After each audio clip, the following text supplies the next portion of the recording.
Hey, thanks for tuning in, everybody. Simulation Junkie back with a nice little epic haul here for the 43 fans and NASCAR diecast fans. Quick little intro here, a little shout out to my brother-in-law. Took me out to a cool flea market. I think it was called Jake's Flea Market in Pennsylvania. I'll put it down in the description if they have a website. But let me tell you something, guys. Now, I love flea markets, I love garage sales, but I was overwhelmed at this one. For the first time, the Simulation Junkie was overwhelmed at a flea market. There was just so much to look at, and all the prices were great. I did my best, but it was a fantastic day, and if you're ever in that area of Pennsylvania, look down in the description below. I'll try and put the website. Go check it out. It is an overwhelming flea market. Too many things to look at. Alright, let's look at this beast right here. Look at this beast, this 43 beast. Now, I did my best to clean it up, but it is beat up. It looks like it won 200 races. We got a little bit of body damage right down here. We lost the 43. But other than that, it is still in great condition. I hate plastic toys, but just because this is the 43, I think it's going to have to go on my shelf, and I think we're going to have to keep it in the collection. Like I said, I did my best to clean it up. I wish I could take it all apart, but I think if I took it apart, I would really ruin the integrity of the toy and what's left of it. So, believe it or not, well, I guess you could believe it, this thing was only a quarter. It was in one of those big dump bins where everything's a quarter, and that's where I got the majority of these die casts. In fact, that's where I got them all. Try to give each one a little bit of love. This one right here is obviously Dale Earnhardt Sr. It looks to be a test car, and this has the number 3 and GM Auto Parts on it. It is a Matchbox. It does have real rubber tires, by the way. I don't know if my camera does that any justice. And then another Dale Earnhardt Sr. car that I did not have. Now, I do have this paint scheme in a 164, but this one actually has more detail around the windows with black. The interior stick shift is actually silver.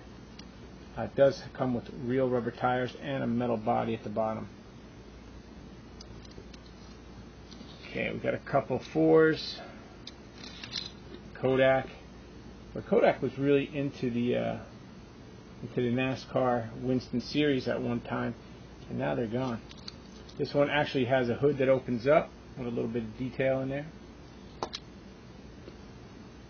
Really nice 4s to the collection. Number 10, I believe it's Ricky Rudd, Tide car. You know, I don't care who drives the Tide car. That is one badass paint scheme. I love orange on NASCARs. Number 18, Bobby Labonte. This is number 24, Jeff Gordon DuPont Rainbow Warriors. And this is a pushback toy. So you push it back, and it's supposed to go. At the number 24, I think this is the $1 million date paint scheme. What I remember what was cool about this paint scheme is it actually has a little $sign right there, right where the jack is supposed to go. Real rubber tires, blacked out windows. Not sure who this guy is. Hank Parker Jr., number 36 for GNC. Chevy, though. Not a bad paint scheme, nice and clean. Really dusty number 42, Kyle Petty. It's funny because last week I found a Ken Schrader van. Now I got the mellow yellow Kyle Petty. This, of course, is a Matchbox also. 2 more 43s. These I already have. Just your typical paint schemes. The number 43 STP, and then 43, which came in a cereal box.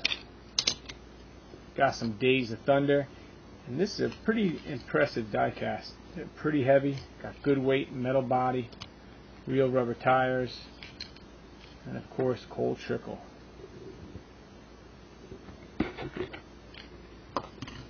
And 294 Bill Elliott's. What's cool about this is you could actually see the Ford body type change from year to year. I don't know, guys. That's the one thing I really like about collecting die-casts, especially officially licensed series die-casts. You get to see the history of the sport unfold in your hands. I mean, look at that square boxy front. The rounded, more Daytona-ready aero-tight package right there. It's pretty cool. I also found a Hot Wheels Nomad. I also collect these Nomads. I didn't realize I have this one already, but nonetheless, really nice condition. I also found this Dale Jr. Car of Tomorrow. See that little wing on the back there? There was actually chocolate in this on one time. Collectible tin right there. I actually have his Budweiser number 8 version of this. I thought this would be cool for my Dale wall. Then I actually found 2 VHS tapes. These were both $1 each. This one's old. This one's probably from 1995 right there. It's got good old Benny Parsons on the top. It's a 30-minute video. It's titled The Day at the Races. And then this one was pretty funny. This is only a 5-minute promotional video on VHS tape. Official Thunder Theater. Tires we smoke, additives we don't. This is a Winston box. Video length 5 minutes. So it looks like R.J. Reynolds was trying to get into drag racing at the same time as NASCAR was starting to expand and get out of the title Winston of their series. Alright guys, I also wanted to share this with you. I almost forgot. This is for the PSP. NHRA Drag Racing Countdown to Championship is complete. It's mint condition. This was $3 and I countered with 2 and they accepted. So always like to pick up racing games for a system that I don't really play that much. But I think this one will transfer over pretty well. The PSP is quite small. It's difficult to play racing games, but I think the drag racing game might do the trick. So there it is, guys. All in all, you do the math. Everything was $1 except for this Dale Jr. tin right there. Not too bad. As always, enjoy your summer. Enjoy the hobby. Keep the hobby alive. Keep picking. And God bless. Thanks for watching. Peace out.